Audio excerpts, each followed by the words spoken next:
Hello, my fellow Ripplers. This is Chris Miles, your cash flow expert and anti-financial advisor. Welcome to our show. It's for you that have been working so hard for your money, and you're now ready for your money. Start working harder for you today. You want that freedom and cash flow now, not 30 or 40,000 years from now, but you want that freedom today so you can do that and really live that life that you love with those that you love.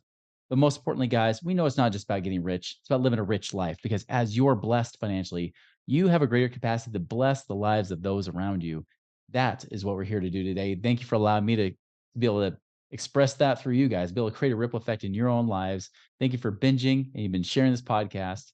And as a reminder right now, if you haven't done so already, we are now switching these channels to where, yes, we have this podcast channel, but we are now putting these podcasts live as well as some other content that is really pretty cool on the Money Ripples channel on YouTube here. So be sure to subscribe to our Money Ripples channel today. Chris Miles was able to retire twice by the time he was 39 years old. But he's not content to just enjoy his own financial freedom and peace of mind. Chris wants you to have your own ripple effect so you can live free today. He's not the financial advisor you expected. He's the anti-financial advisor you deserve. He's jumping behind the mic right now, ready to make waves. Here's Chris Miles. All right, guys. So I'm bringing back a guest that I've had on several years ago, but it's great to have him back on because he's not only evolved, but we're in a world right now where the real estate investing world has been evolving, and he's on top of that. Nathan Brooks, if you guys know him, we had him, like I said, we had him on before. Definitely, Bridge has been the big thing he's done. He went from Bridge Turnkey, now he's got like Bridge, lending. He's got the Bridge group, the Facebook group. What is it? The Bridge Real Estate Investing Group. That's on Facebook as a private group that I know, especially if you're in the Missouri area, but even beyond that, like I know I'm part of that group and very active, a lot of good information in there too, that he's in charge of.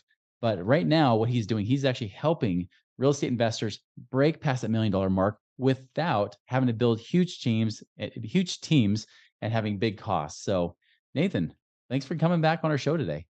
Oh, Chris, thanks for having me on, and I love your message. I wrote down. I love that, not just making money, but living a rich life is such a beautiful sentence and a beautiful image. So I love that. Love your mission.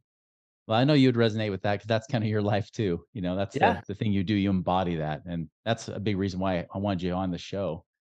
Give people a little bit of your background as well. I mean, fill in the gaps with what I didn't cover here. sure. I'm a reformed turnkey flipper. We were doing 150 houses a year, and had done the made the Inc. 5000 multiple years and had a huge overhead. And before that, made my living as a professional musician. So somehow that transforms from musician to entrepreneur. But I have a beautiful family and live on 12 plus acres and just outside of town in Kansas City. And I've been really focused here the last few years on developing a small but mighty team, doing deals that make sense, and really letting go, killing off whatever you want to say, the things that are not working, and being ruthless about it, not in a relationship way, but in a willingness to look at things and say, hey, is this serving me? Is this serving the team? Is this serving our client? And what do we need to do about it? Absolutely.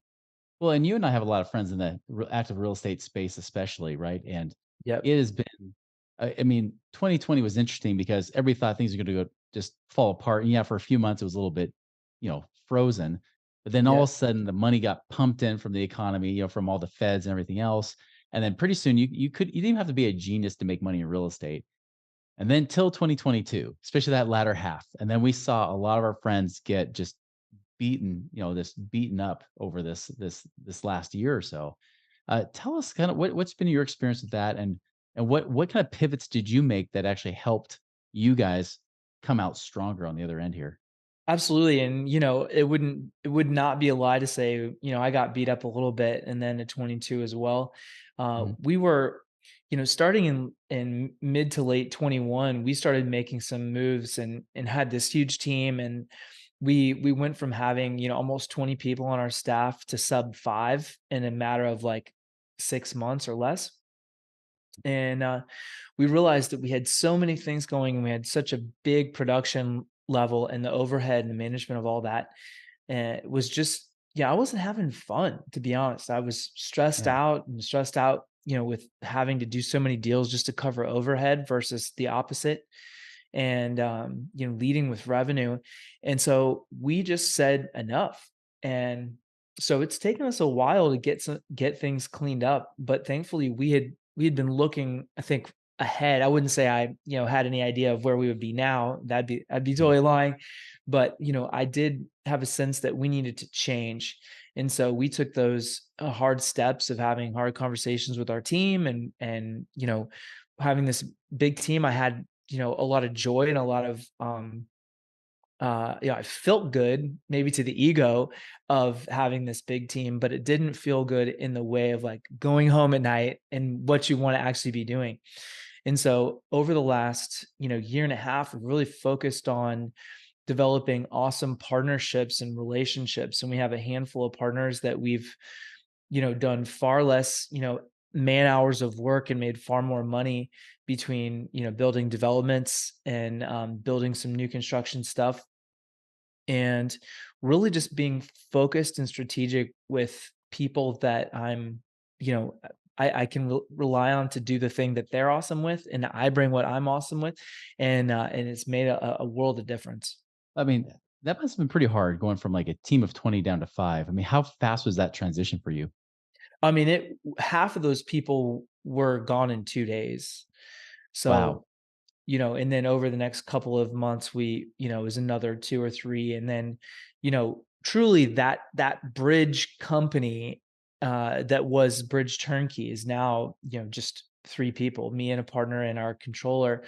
And so that's literally how far down. Now I have a flipping and real estate company that I still do actively in Kansas City, and Mhm. but I have a very small team there, literally 1 or 2 people, one local and one virtual, and then on a coaching side, we have a very small team too. A couple VAs, director of operations, and salesperson. So we've really brought that down. And also, the other thing that I made a change in was my psychology around people's pay.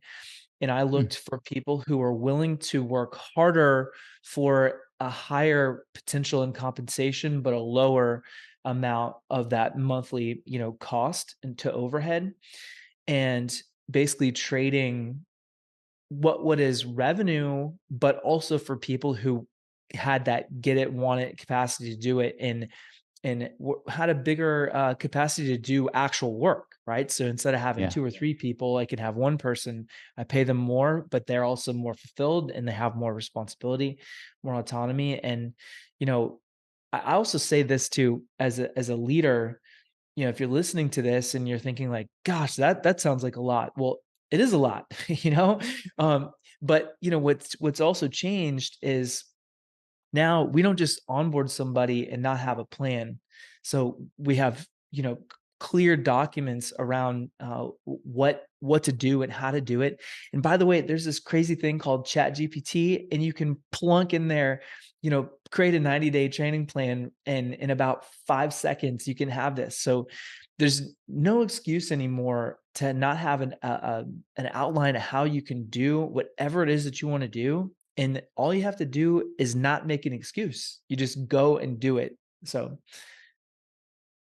Yeah, I think that's what I'm hearing is the difference between you and a lot of people I've seen, 'cause your story in a lot of ways is not unique in the sense that you had to downsize and you had to kind of really make some quick changes, but yeah. what is unique is the wisdom behind it, right? Like the Mhm. what you were able to learn and even gain over the years, but then what led you to this point where I know a lot of people were almost holding on, they were stubborn, they were rigid, they didn't wanna Mm. change, and you quickly pivoted and moved, adjusted right with that flow, and that's why you're still here today. That's where you're talking, right? That is, not only are we here, and let's be clear, there are bumps and bruises. We had, a quarter or 2 of, actually losing real money and a lot of money. So it sucked. Like it wasn't fun in the moment, but also, the thing about growing a business is, like you said, learning the lesson. What's the wisdom you had? And I'll tell you, I've been incredibly focused the last, I don't know, 6 to 9 months on my morning routine and Mhm. really back on that hardcore. Now I don't run, crazy miles like you do, but every morning I walk 3, 4, 5 miles. Every morning I'm, listen to a book for that hour and, start with gratitude and focus. Literally, we don't have to have a fancy journal. You can literally just write it down. And I found the same thing with my team, with our coaching students. Like, listen, we have to be intentional. And the intentionality comes from like, hey, not just what I've learned, but I'm learning from other people and I'm being inspired by books and inspired by friends like you and other people. And to really think, like, what do I actually want? What do I need to do to get from point A to point B? And then do that work and then come back, right? And do the same thing. And it is, what did Jocko say? It's simple, not easy. Yeah, you're kind of experiencing something. I mean, well, obviously you're doing like the typical morning. I shouldn't say typical. The thing that should be regular in everybody's Right, lives, but that it's should not. be, yeah. Right? It's Yeah, like Tony Robbins' Hour of Power. I mean, you're doing your own version of that, that yeah. morning ritual. And and I've noticed for my own life that's essential, especially if you're a leader, because if you cannot control your mindset, if you can't control that, you're going to make bad decisions the rest of the time too. You're just going to be reactive versus creative in that moment. And it reminds me of, I just heard a story today earlier. I was talking with another investor, and they were talking to another investor in our circle, and he mentioned how he was up at the office till 4 a.m. and then woke up again at 9 a.m. was right back at it again. And I was like, oh, that's the person that, although I know he's hungry and he's trying to, get after it and learn everything he can, that's also a recipe for destruction, right? That's a recipe for failure in my experience. I agree. I agree. And what's interesting is, I hear a lot of times people say like, I don't have time for that. Yeah. And the real response is, or the real truth of that is, I haven't made it important enough and I'm not willing to change something else. And, I'll tell you that hour I spend in the morning, and I don't set an alarm. I'm usually up by, 5:30, 6 o'clock. I go out, whether it's 100 degrees or it's 2 degrees, and go Mhm. outside. And then, the crazy part is, gosh, what am I going to do spending that hour? Well, I'm listening to a book. I'm working on something that I'm working on in the business.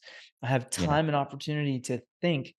And so by the time, a lot of us start with the franticness of social media or our inbox or whatever, and to give yourself the time to actually be focused and actually be present and actually, spend that time is just, it's life changing. And then you can actually accomplish more in less time because you've spent the time thinking about what you're going to work on. Did you notice you went to that before everything went to crap, or was it after? Like when did it start to when did that become a priority for you? Well, I've gone on and off with it, the truth be told, and, I struggled with this, during that time and going into the woe is me and why is this happening and, what do I need to do about it? And so, yeah, I was definitely not perfect during that time, but you know what's crazy is, lo and behold, as soon as you actually get back in that practice, you put your mindset again.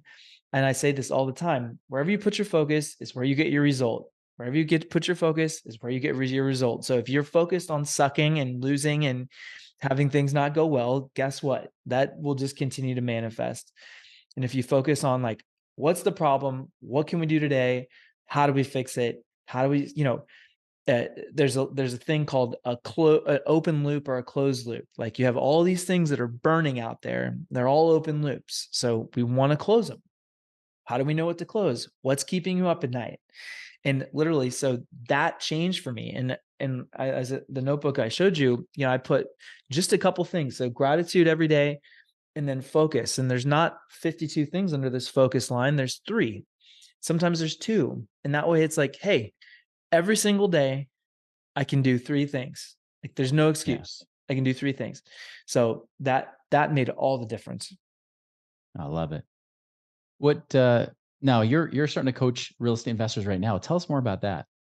Yeah, so, I've been really passionate about helping people for a long time because truly real estate changed my life. It's just changed my life and I both learned a lot about myself. I've gotten to bring my wife home, not having to work as a school teacher anymore. We homeschool our kids. We live in a cool place and obviously money is wonderful, but it's a tool and it's how we use that. We're a steward of that tool and I'm still working on that every day too with intention. But I have such a passion now for not just doing the real estate thing, but I have conversations with people every single day who are in the place of, gosh, I see you do this, Nathan, but I don't know what to do. And they're frozen in taking actual action. And so I hired my own coach actually and spent a small fortune on it to make sure when we work on our coaching platform and program, it's not just somebody that's, paying money and hoping to get results. We have it step by step, so simple and so clear that I could bring my 12-year-old son and we could talk about it and he can understand. And if he can understand, um, we want to make sure literally anybody can understand. And so um, I I've gotten obsessed about it, Chris, and that just like anything else I do in my life, I'm obsessed about how we can do that. So really enjoying helping people start from 0 to 1 or 1 to 2, 2 to 5, and really with those new kind of investors who have a passion to do something but don't quite know where to start. And if they want to follow you and learn more from you, do they just follow you on social media or what's the best way to do it? Yeah, social's great. I made that super simple as well. So it's at Nathan Brooks REI, whether it's LinkedIn, Facebook, Instagram. You can connect with me on all of those platforms. Perfect. A final question for you. Yeah. What's like the number one mistake you're seeing real estate investors make right now in the current market or in the current state of their businesses? Oh man, that's a good question. I think there's this belief that there aren't deals out there to be had. And, Mm, I've talked to a lot of people who have said that, like, I can't find deals. It doesn't make sense that they're not, it's not possible. Everything I underwrite, you know, and, it- and that is a failure of creativity and it's a failure of action. It's a failure of relationships. And, mm, I've done over 1,000 deals at this point in my life. And, you know, and many of those were fix and flip houses over a very short period of time, and we never once had a wholesaling direct to seller business. So that means we bought every single one of those houses either from a person, not a seller, but wholesaler type or off MLS. mhm. And the reason is because we made connections and we built relationships and we talk to people and we have conversations and we let them know specifically what we want. And so I encourage anybody who's listening who's saying that, like, guess what? You need to dig back in and you need to call every wholesaler in your phone. And if you don't have 30 or 40 people in there, you need to go get the rest of them to fill that 30 or 40 people and build relationships and find out how you can help them and be in contact and talk to them over and over. And it's going to change your life. I love it, man. That's a great point. I never even considered that, but that's true. It's that creativity, that experience, that wisdom that you gain that allows you to see opportunity anywhere. And that's what sets you apart, right? That's what makes you unique right there. Absolutely. Yep. And keeps you top of mind too, right? So if you built a Yeah. relationship and you're making connection, like, hey, Chris, what's going on? Hey, how's it going this week? Hey, you got anything that fits in the buy box? I know we talked about it, 2 weeks ago. I mean, and you're like, oh, that doesn't fit, but hey, I got this house. I don't know what to do. Shoot it over. I'll look at the comps for you. Like, how long is that going to Yeah. take me? 5 minutes. And guess what? Right. I just help them make 5, 10, 20 grand and they're going to think of me next time. That's the thing. Everybody gets so caught up on like marketing and advertising and AI and automation, everything else. Like that's Yep. a person to person relationship. I'm sorry, AI can't replace you there. That's Nope. something that has is literally gold that many people are forgetting to tap into. So I love that advice. Awesome. Thank So you. so Nathan, I appreciate your time today. This is awesome stuff. Like I said, we'll put your social media handles and everything in the show notes for people to follow you. Uh, everybody, I recommend like if if you're looking to be in the real estate game, it's one thing to just try to learn stuff from, even this podcast or from YouTube. It's another thing to get it from experience, right? That is where the rubber really hits the road, is how do you take it from just listening and become not just a listener or a hearer of the word, but a doer as well, by getting that guidance and direction from those that have been there, done that, and still doing it today, just like Nathan is. So, guys, make it a wonderful, prosperous week. We'll see you later.